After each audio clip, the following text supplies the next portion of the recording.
So, Free Comic Book Day and Civil War wreaked all sorts of havoc with my schedule, which means I'm only reviewing the newest episode of The Flash entitled Rupture right now. So let's not waste any more time, let's get right to it. As we join the episode, Barry is still sans powers, which means Cisco and the rest of everyone at Star Labs needs to get creative in order to manufacture the illusion that the Flash is still active and that petty street crime will be punished. Because, you know, the police force has probably gotten super complacent over the last year or so they've had the Flash running around basically solving all their problems for them. Now, at the end of the last episode, Dr. Harry Wells 2 promised Barry that he could give him his powers back. All he would need to do is recreate the particle accelerator explosion. Now, considering how bummed Barry was at the end of last week's episode, I assumed he would jump at this opportunity no matter what it took, but Rupture takes things in a very different direction, with Barry wondering if he even has the right to recreate the particle accelerator explosion, considering how many lives were ruined the first time it went down. Seeking counsel, Barry decides to look up his dad, who honestly I thought he made the show so much stronger in season 1 when Barry was able to visit him in prison, and honestly I'm really happy to see John Wesley's ship return, and I hope he sticks around like he promises to.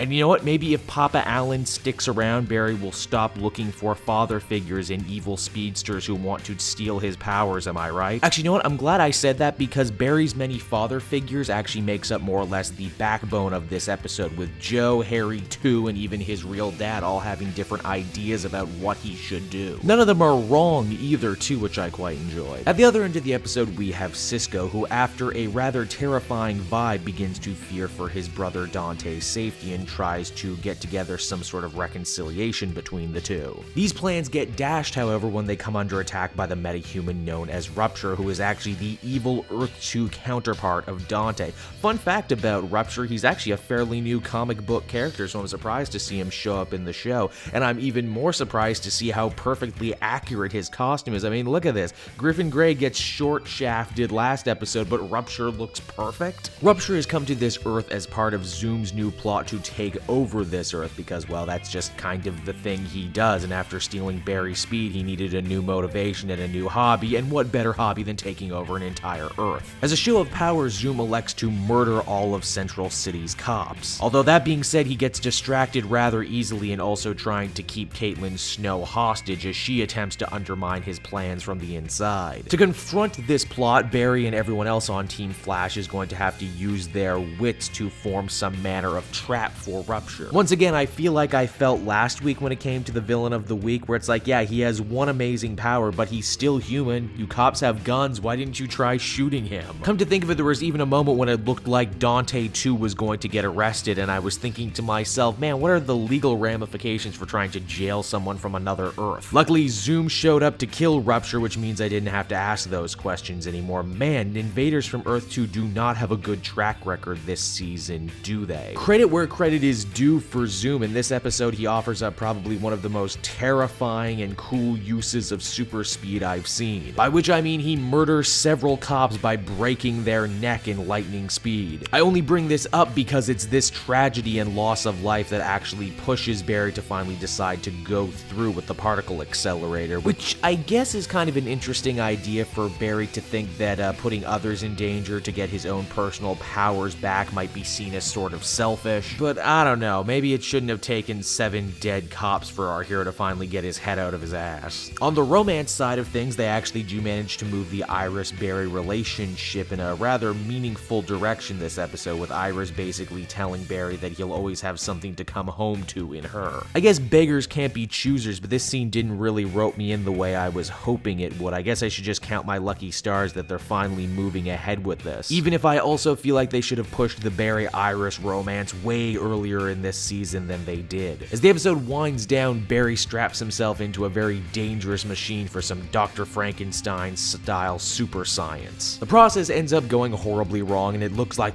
could it be? Could Barry actually have been killed? Well, obviously not. not. There's still episodes to go and he's the star of the show, so of course they didn't kill him. You know, it's funny, as a comic reader, and I imagine many of you watching this video are probably comic readers too, killing a Flash is such a proud, time-honored DC tradition that it's getting to the point that when they do kill a Flash in something, I'm just kind of met with, oh, yeah, okay, yep, that's about right. But I also have to remember too, not everyone watching this show reads the comics like I do, so for them, this is like a first-time thing, and you know what? It's going to be a special moment for them, I'm sure. Rupture also ended with some teases on who could possibly become the next Flash sidekick, as both Wally West and Jesse get hit with residual Flash energy.